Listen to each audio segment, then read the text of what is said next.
To show you a different type of animation in Photoshop, we'll have to switch on the timeline, and for you guys it's going to be this button right here on the left side. As soon as you click on your banner, the timeline is going to look a little bit different. This is called the video timeline, and it's going to display these purple kind of strips. Basically tells you how long this animation is going to last, and it shows all the layers. As you can see here, all of them are visible in my layer panel, and it shows them all at once. And that's not really how I would like this animation to play out. Just like in the previous one that I did, I want certain information to show up at a certain time in the GIF, so I'm gonna have to shift some of these a little bit.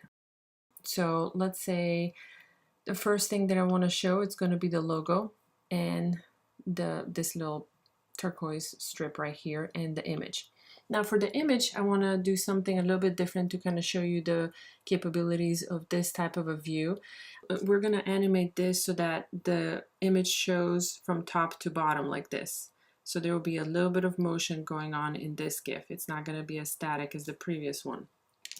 But you can choose other types of animation. I've had students who have selected some of the clouds, let's say in the image, and then have them kind of float in the background, in the horizon, from left to right.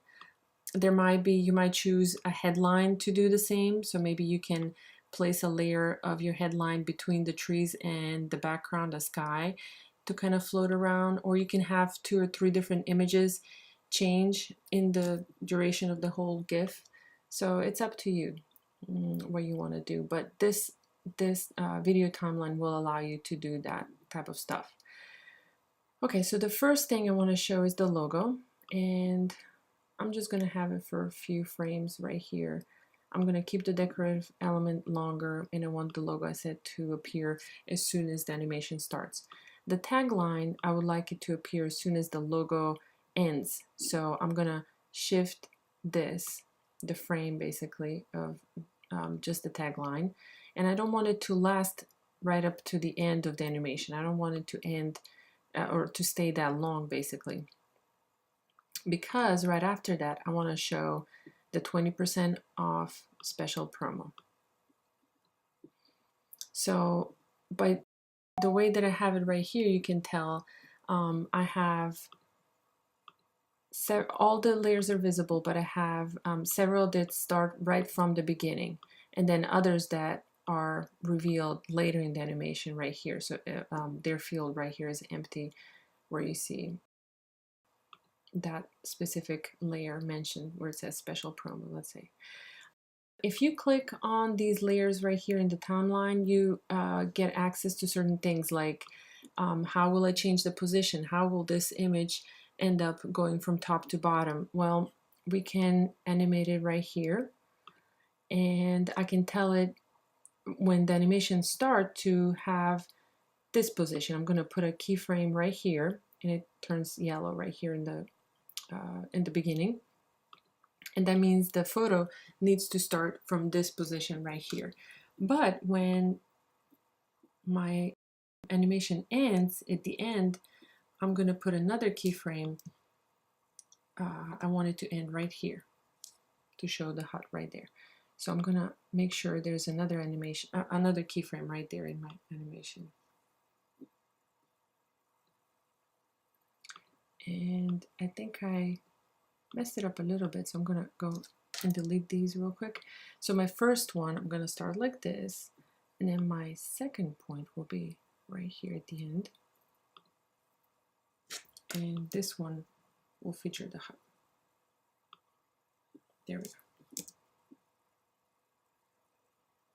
And you can play your animation at any point, and you can preview it and kind of see if it's going the right way, how you want it. If something doesn't turn out right, you're always welcome to email me, send me the file, and I'll take a look at it.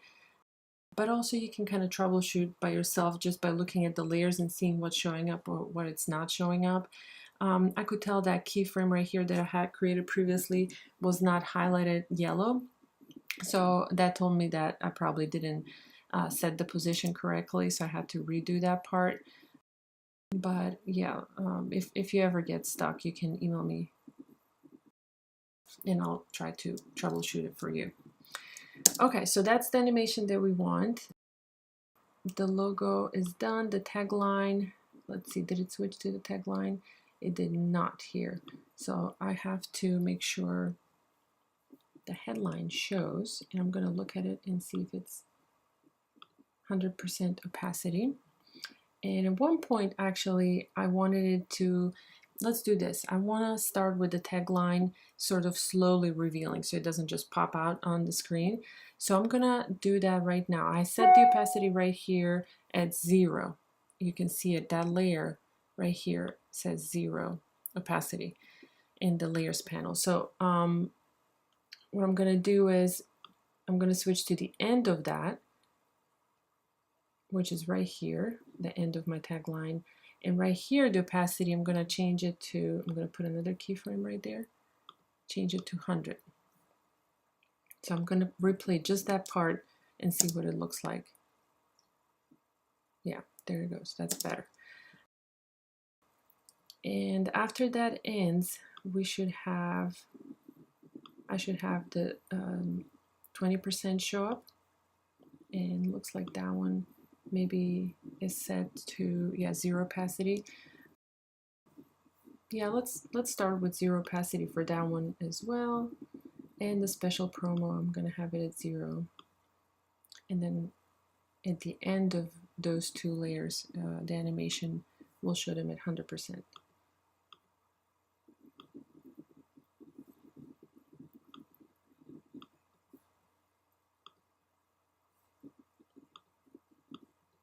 Like that. Okay, let's preview it.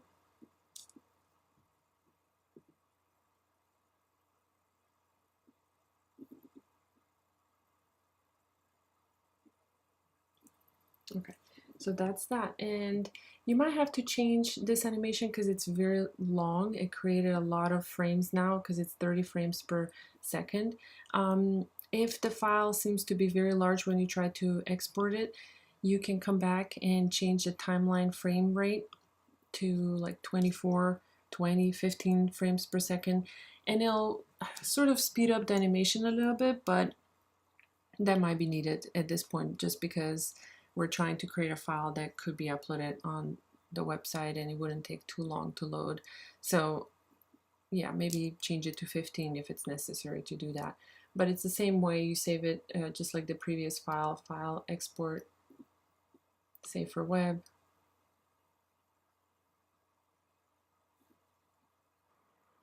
And this one you can tell it's huge. So I would definitely not upload this as it is on the website. I would have to go and maybe change the amount of colors that's present here.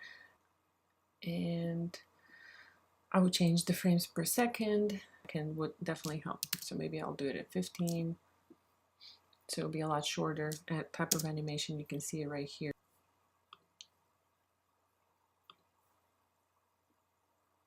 Yeah, that's a lot better.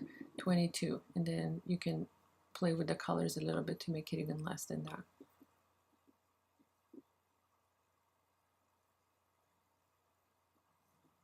And then just click save. So the most important thing is to remember to save a little bit more time towards the end of the process when you're saving the file to make sure it's optimized to be uploaded on the web, that the file size is not huge.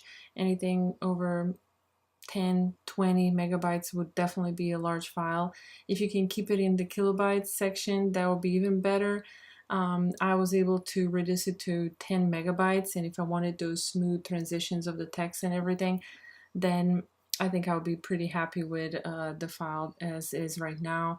I had to play around a little bit with the editor right here and reduce that. It's basically, I told Photoshop not to add any smooth transitions between the coloration, like all these different colors that you see in the sky, and all the shapes that you see.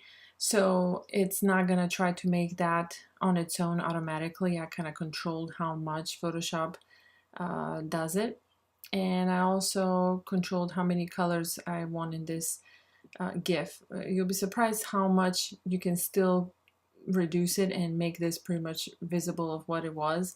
and I had very pretty kind of horizon here with lots of different colors, but I was able to reduce the file size to 64 colors, and it's still pretty accurate, and it doesn't seem too simplified. At some point you would see very large drastic shapes happening where the color was simplified and the number of color was simplified, and at that point you might have to kind of review and see which one you like the most. You can kind of go 2 up or 4 up and kind of have different settings basically, and compare and contrast which setting will give you the best file optimization.